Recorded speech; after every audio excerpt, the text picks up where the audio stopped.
Well, it's been a while, YouTube, and hello. Um, hadn't been able to post anything here lately because we're in the middle of our hunting season here in Virginia, and we hunted this year some, and had the pleasure to hunt with my nephew, and my son got me back into it. I hadn't hunted in 17 years, and 16 years old, he decided he wanted to start deer hunting, so I went with him. And, had the pleasure to hunt on a farm that my dad and oldest brothers took and hunted on back in the 60s. Family been basically hunting there for 60 years or so. Anyway, we're in the middle of our hunting season and everything.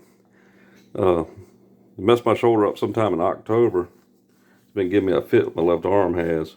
And wasn't sure if we were going to hunt this year or not until my son finally at the last minute got his hunter safety course in and got his license and stuff. And anyway, come to find out my shoulder's messed up enough I couldn't take and pick up a regular daggone shotgun. And a lot of Virginia, especially southeastern Virginia, is shotgun country.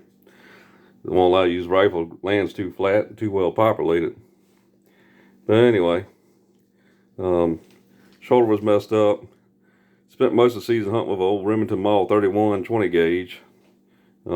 Long over the Christmas holidays, had to put brakes on my middle daughter's car and pulling the door up, pulling the tires on and off the car. Really screwed something up my shoulder. Really gave me a fit. So last week or so of the season, I opted to carry the old Harrington Richardson that I just finished up in these videos. I think my son thought it was kind of funny, dad going in the woods with an old single barrel shotgun. Hell, I'm half deaf and blind too, seems like. But anyway, got out there and was fortunate enough on the second last day season, dogs were running and ran up about a 70-pound doe on top of me, and she veered off. I didn't get the shot I want. Sometimes you don't get the shot you want, so you have to take the shot you need given.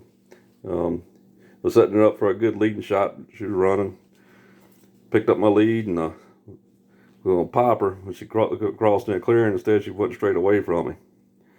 Did take this high vis fiber optic sight and put it right at the base of her tail. She was going away.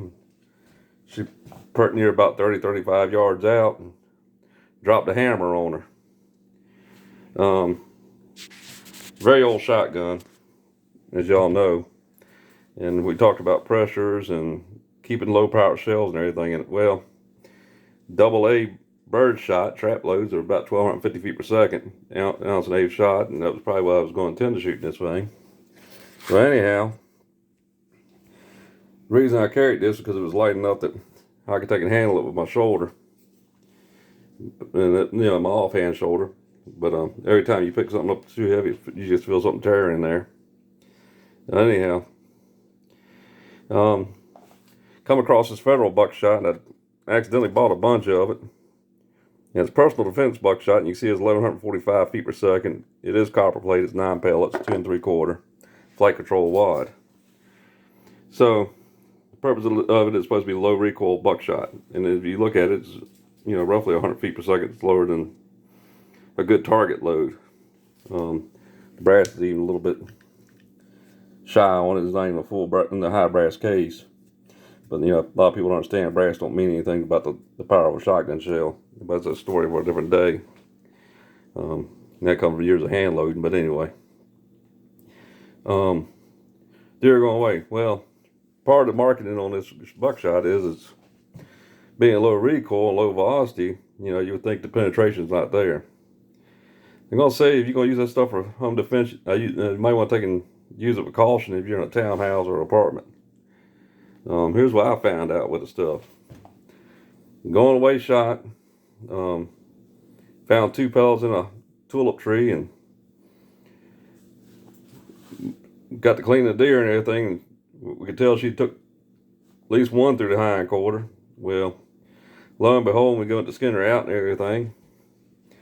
Had 2 under the left hind quarter. Those 2 pellets went on in there, traveled basically the full length of the deer, went through the lung, ended up lodged up in the backside of the neck. And 2 other pellets, as she was leaping and going away, caught her in the undercarriage, Passed slam through, did not hit the belly, fortunately. The guts, the stomach. Passed through and actually went through the heart and came out the neck. That's a lot of penetration, man, at 30 yards. You know, my house is about 20 yards long. You know, if you're using this stuff right here and use it for home defense, use it with caution. Yes, it's going to kill what you intend to kill, but the trick is not to kill what you don't intend to kill. Whether it's being somebody else in your house or a neighbor. You know, you're responsible for everywhere one of them pellets travel when you pull the trigger. Just a recommendation, you might want to take and roll that back a piece. One of my home defense guns I keep handy next to my bed at night is actually a 20 gauge single barrel shotgun, and that one I keep number 4 bird shot in turkey loads. And that's more adequate to take and do the business it needs to do. In fact, that one may actually over penetrate a little bit more than you want to. Trick is try to keep it within your sheetrock walls, guys. But anyway, Uncle Mike's single barrel sling swivels, they worked out all right. Got a Allen sling on it. A little butt stock ammo holder came in handy. Like I say, I started off this gun 5 rounds of buckshot this season, and ended up with 4 and killed 1 deer. I cleaned her up, cleaned the bore out and everything, get ready to put it away for the year. May come back over the summer and revisit this. I do have some Oxo blue, cold blue, where the balloon kind of screwed up that. May take and readdress that. May not. Son christened the stock for me with a little crease in it already. But it happens. It's a field gun, it's used in the field. I've probably done all the hunting I'm going to do with it. Hopefully my shoulders straighten up and I get the opportunity, good Lord willing, to hunt next year. I'll step it back up. May go take and rebuild my Lucky Shotgun old Mossberg 500 again. But anyway, thank y'all for watching. Hope y'all have had a good Christmas and a good New Year. And looking forward to making some more videos this year as time allows. I've got a lot going on outside of repairing guns right now, but hopefully I'll get some time straightened out. Days getting longer. You know, I don't have a garage or a decent workshop, so I do it when I can, where I can. But anyway, if you haven't subscribed, please subscribe and follow and hit the like button, of course, and leave any comments below, and I'll gladly answer them. Thank y'all for watching, and have a good day.